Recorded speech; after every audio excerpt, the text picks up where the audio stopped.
Hi, it's Natasha Smith, one of your Georgia DOE STEM virtual specialists. I'm currently at Evelyn C. West Elementary School in Fairburn, Georgia, as the STEM coordinator and instructional math coach. I can always be reached at smithnt1@fultonschools.org, or you can give me a call at 470-254-3461. Want to learn more about science? You can also reach out to me as your Georgia Science Teachers Association District 4 Director. So today, I'm going to take you through a workshop on literacy in STEM. It's very important that we integrate all subjects into our STEM programs.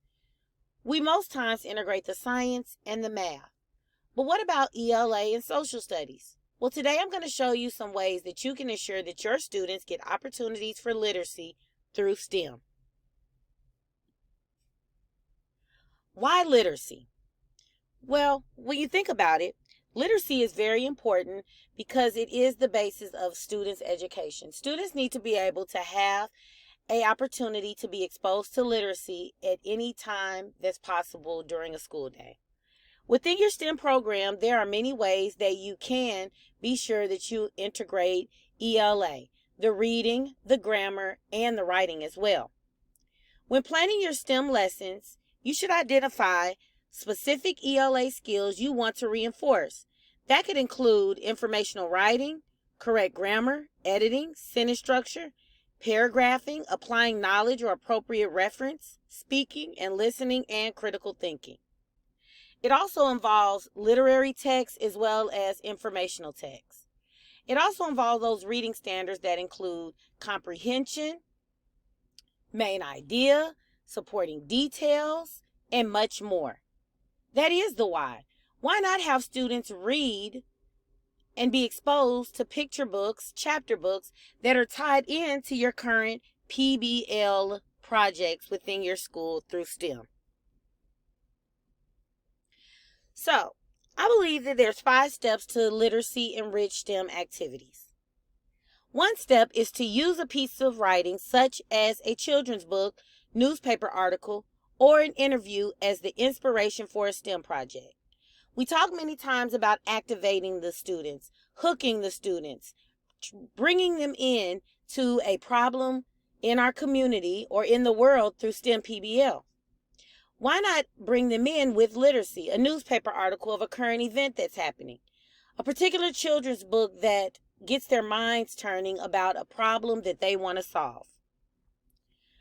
Another step is to gather a stack of books on a topic. So you could get those books from your library or media center, or you could gather digital books that they can look through and get excited about the learning that's coming. You can share books about being a science, a mathematician, an inventor, an artist, and an engineer as well. Throughout STEM PBLs, you want to keep a project journal. We usually refer to this as a STEM journal. This journal gives students the opportunity to document their progress as they work, which builds those writing skills. It's important to gather information, analyze results, which you can jot down and record that's tied to math, and they can also write about future plans to solve particular problems. Just try a simple individual journal or even folded sheets of paper. Or you can purchase a bigger blank notebook in which they can record several studies over a period of time. Another step is giving students the opportunity to make a book.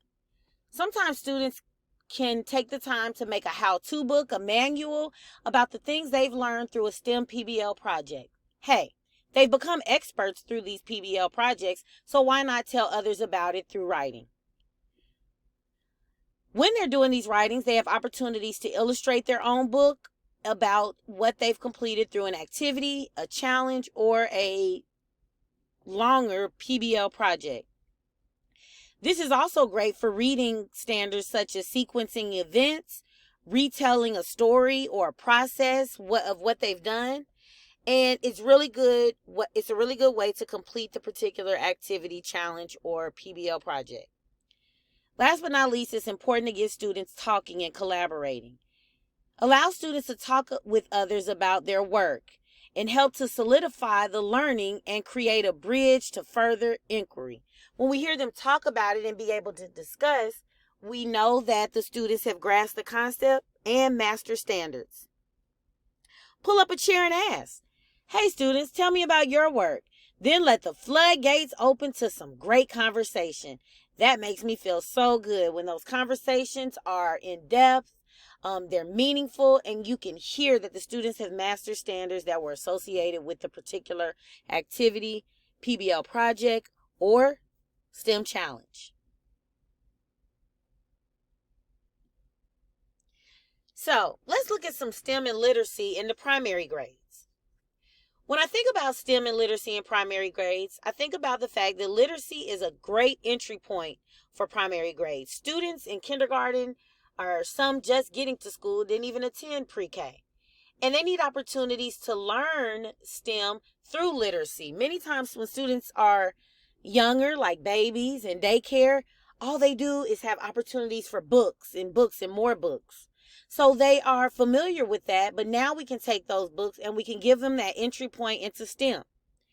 It helps students understand that there are problems and solutions. So when you choose particular books where there's a problem, and then the book ends with a solution, or maybe it doesn't end with a particular solution, the students have a better solution. That's when you open the door to those engineers, those creative thinkers, and those innovative thinkers.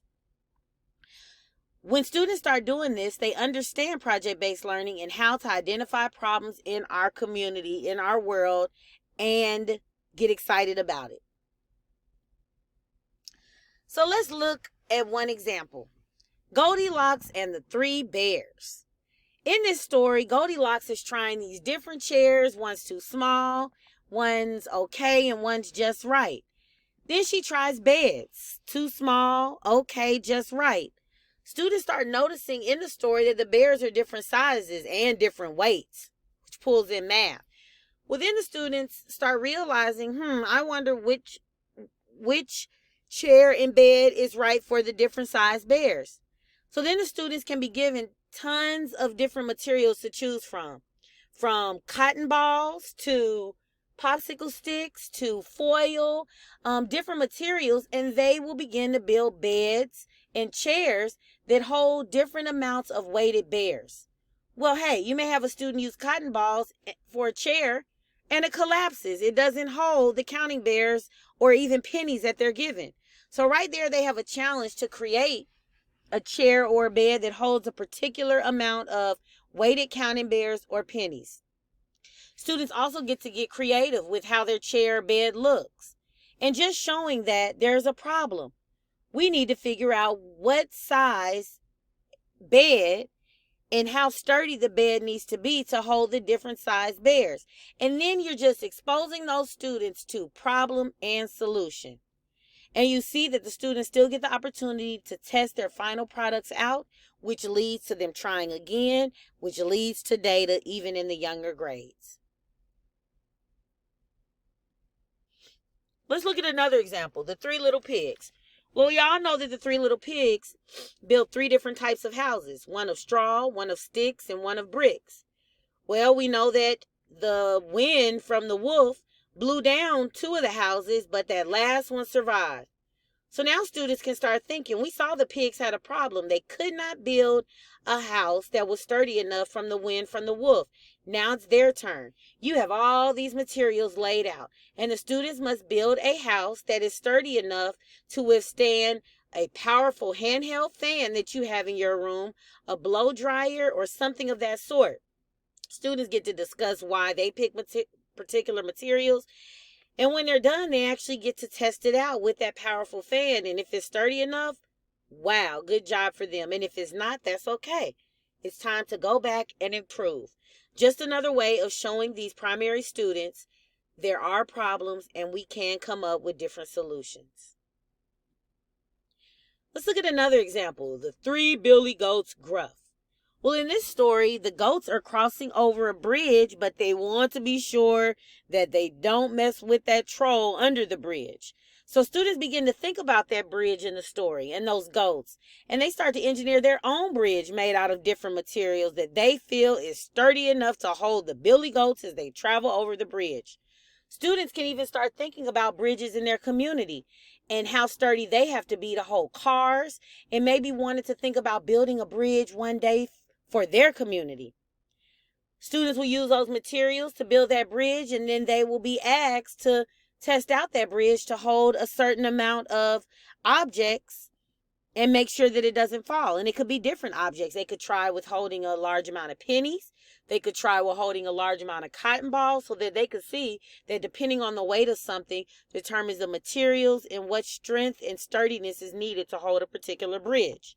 So again, students are getting exposed to being able to understand that there are problems and they can determine solutions. Let's keep going. Now, let's talk about literacy in upper grades. So here, I like to share that upper grade teachers can integrate literacy into STEM with book studies, modeled reading, guided reading, shared reading, and even independent reading. Here I've pulled some third grade standard aligned books. Third grade talks about pollution, and third graders can work to be the solution to pollution. Here's some stories that students can read where they are exposed to pollution, the types of pollution, and it makes them even more want to figure out how they can make that better in their community. All That Trash talks about land garbage. The Watcher, who looks out to see what kind of air pollution is affecting animals. Then you have A Place for Plastic, where it talks about water pollution. So students are learning through these literacy books, these picture books, to get them ready to being able to solve a problem within their STEM PBL. Amazing. Here you have another example of upper elementary literacy. Upper grade teachers can integrate literacy again in these grades we talked about through book studies, model reading, guided reading, shared reading, independent reading. Here you have some fourth grade books that are focused on different ecosystems. Yes, fourth graders have standards where they learn about different ecosystems, also about the food chain, and here they can learn about it through these different picture books, and then students work to create an informative exhibit that tell people within the school and the community about the importance of ecosystems and how those ecosystems work. And finally, a fifth grade example. Here is one of my favorite book series, I Survived. Here you see the students can read through these books, maybe a chapter or two a day or at a time. I survived a hurricane. I survived wildfires. I survived blizzards. These books are actually tied to a fifth grade standard, constructive and destructive processes, thinking about things that happen in nature that cause problems even to humans in our community. They see it firsthand, and reading about actual humans going through it help to determine how they can help the community to be safe from it. Wow, such awesome ways to integrate literacy. Now I want to move on to a particular resource that I particularly love and is awesome for integrating literacy into STEM. Picture Perfect STEM. These books are amazing and very beneficial for K through 2 and 3 through 5. These lessons are embedded with reading comprehension strategies that integrate the STEM subjects and English language arts through high quality picture books. So amazing. So let me tell you a little bit about how Picture Perfect books are set up. Picture Perfect books contain 3 main components: the actual picture book, the 5 E's, and then the STEM piece. So as I go through this and explain it to you, I want you to know that I'd like to reference Karen Ansberry and Emily Morgan, who are the authors and the creators of these amazing Picture Perfect books. Also, when you receive the presentation, you will have access to this link that you see here that will take you to a workshop that they've done that gives you more and even deeper understanding of how these Picture Perfect books can be used in your classroom or at your school, and how you can get a copy as well. So, as I was saying, Picture Perfect books contain 3 components. The first component is STEM.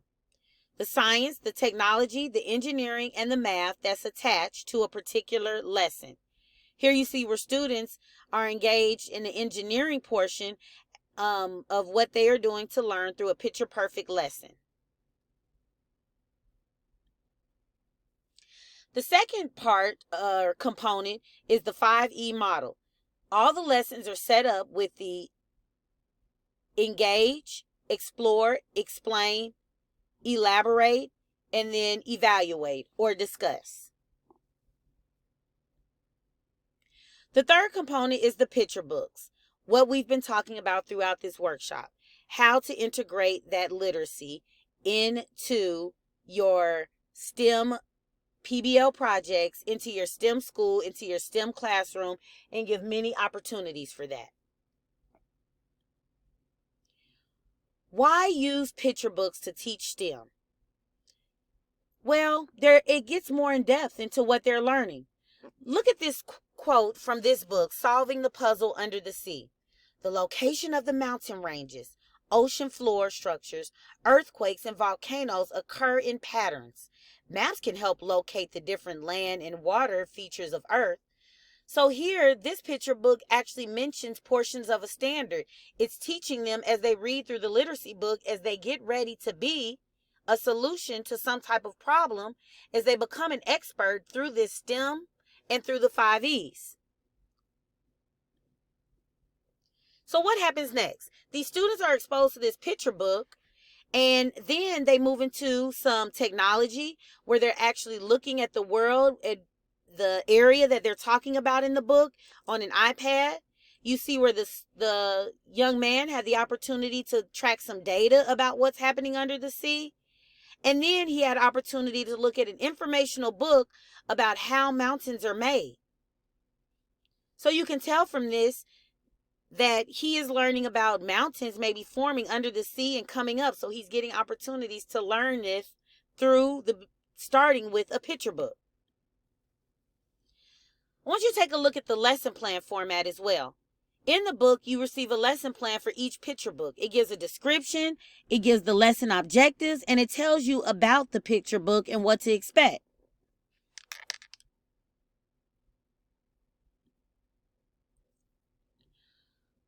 Once you see the lesson plan, it breaks it out into the 5Es as we talked about.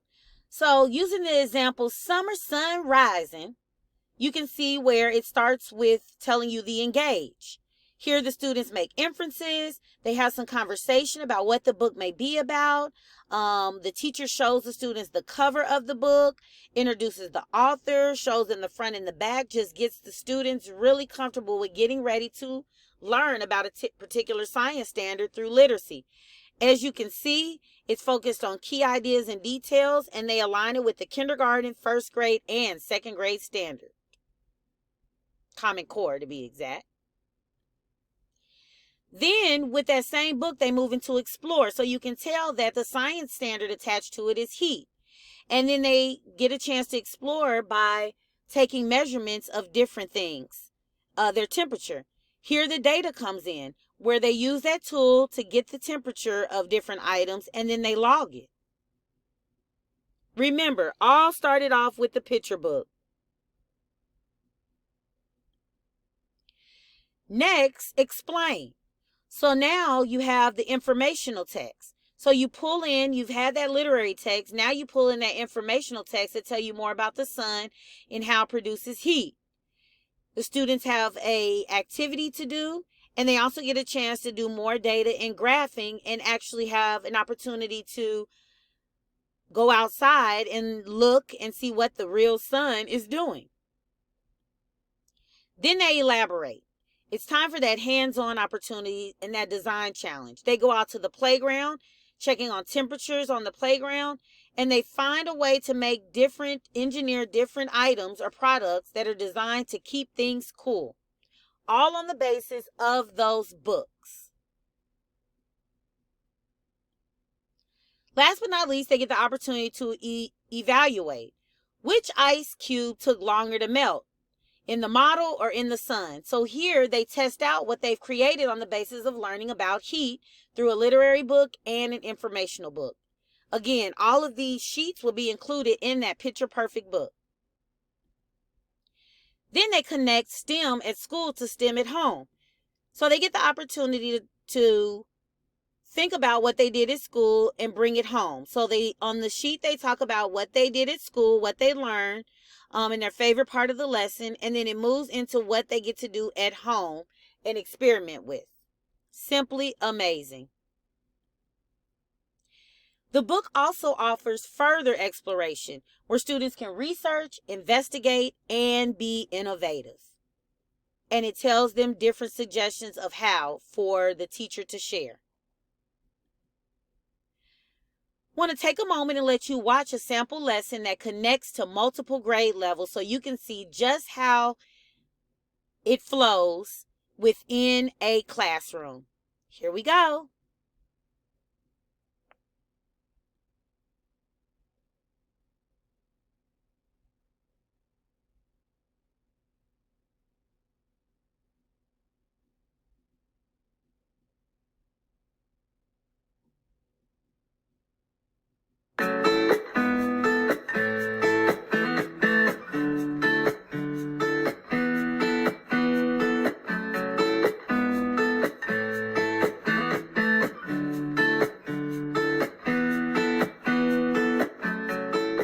Lesson, the teacher engages students by reading a picture book called If You Hold a Seed, the story of a little boy who discovers the magic inside a seed.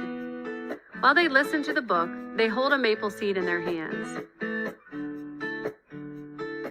After the read aloud, the teacher asks, how can that small seed that can fit in the palm of your hand grow into a towering maple tree? Then students respond in writing to a formative assessment where several explanations are listed.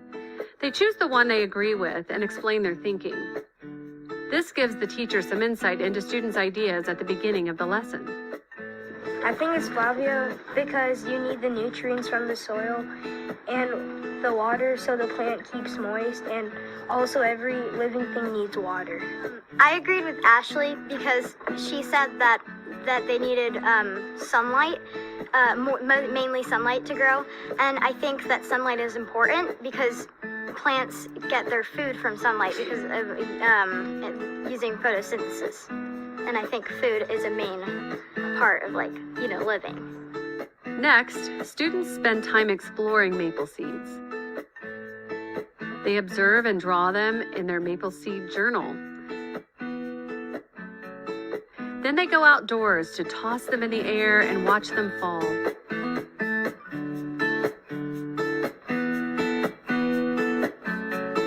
The journal contains several other activities to try with the seeds. The role of the teacher is to watch and listen as students interact and ask probing questions about what the students are discovering. As the teacher reads the nonfiction book, Next Time You See a Maple Seed, students connect the information in the book to the activities in their journals. The teacher shares the chemical equation for photosynthesis and introduces vocabulary. Then students analyze and discuss a video which shows evidence that plants acquire their material for growth, chiefly from air and water. Next, students read an article about how scientists and engineers at NASA are applying what is known about how plants grow to develop new technologies for growing plants on the International Space Station. Astronauts on the International Space Station are experimenting with a veggie plant growth chamber as they orbit 200 miles above Earth's surface. Instead of growing the plants in pots, scientists and engineers have developed a new technology called a plant pillow. The pillows are much lighter and less messy than soil. Because plants get their material for growth chiefly from carbon dioxide and water, traditional soil is not necessary. To elaborate, the teacher asks the students to use what they've learned to brainstorm designs for a greenhouse on Mars. At the end of the lesson, students revisit the question, where does the stuff come from that makes up a maple tree? This time, students must provide evidence from the lesson to support their answer. Students reflect on how their ideas have changed, and the teacher uses the students' written responses to assess their understandings about photosynthesis. Well, I thought Ashley was the right one because you need sunlight to grow plants, and you can't grow plants without light. But then I was wrong because Jack was really right because you need water and air to grow plants. In this lesson, we've been learning about maple trees, but what I'm going to be talking about right now applies to any type of plant. So we were learning how a plant, how it grows. So I first thought it was the soil and water, as the soil gives the plant nutrients, and then the water, any living organism needs it. But after the lesson that I learned is that it's not that, it's the air and the water, and the sunlight, which will mix it up, which would create, using the process of photosynthesis.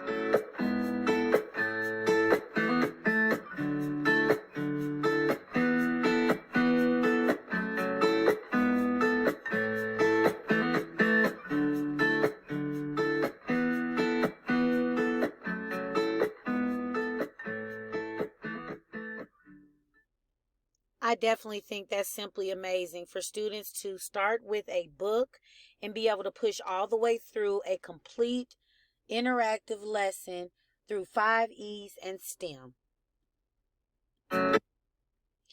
So now I would like you to meet the authors. Let's take a moment to listen to these amazing authors, and hopefully you will take the opportunity to use these books in your school, your STEM program, or your classroom.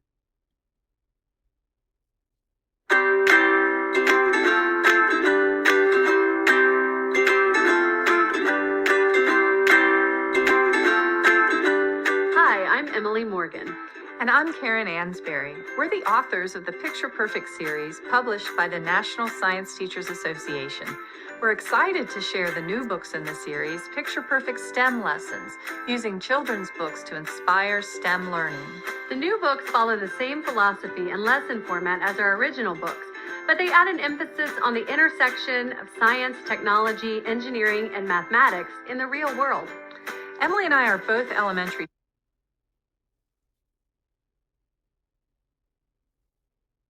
teachers, so we know how hard it can be to fit all the subjects in. We've written 30 more lessons that will help your students learn to read and read to learn while engaged in STEM activities.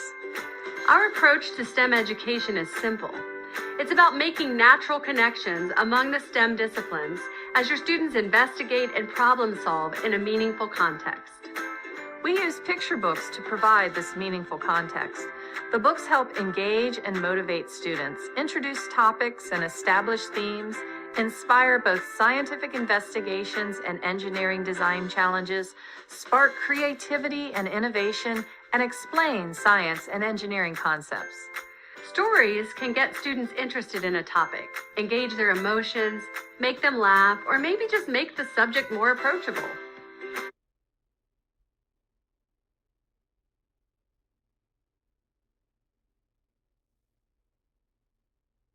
Nonfiction books can provide clear, concise, and interesting explanations. We use a learning cycle called the 5 E's to sequence all of our lessons: engage, explore, explain, elaborate, and evaluate. And we model reading comprehension strategies when we read the picture books aloud. You're probably familiar with some of these simple, effective strategies. Things like making connections, questioning, inferring, visualizing, determining importance, and synthesizing. We've also included some great graphic organizers to help students learn and retain vocabulary and science concepts. But at the heart of our lessons are the science and engineering standards. When we write lessons, we start with these standards, and everything else, the books, reading strategies, and hands-on activities, come in to support the science and engineering standards. The lessons are written so that the connections among the STEM disciplines are natural, not forced. For example, mathematics is applied where it fits within the overall goal of the lesson, not simply to meet a mathematics objective. We think you'll find these lessons fun, engaging, and easy to teach. We put everything you need right there in each lesson: background information, standards, handouts, evaluations, a list of more books to read, suggestions for further exploration, websites, and even a STEM at home activity to involve parents in STEM learning. It's all there. We hope you'll enjoy using picture-perfect STEM lessons in your classroom. And we know your students will enjoy learning science, technology, engineering, and mathematics in a meaningful and engaging way.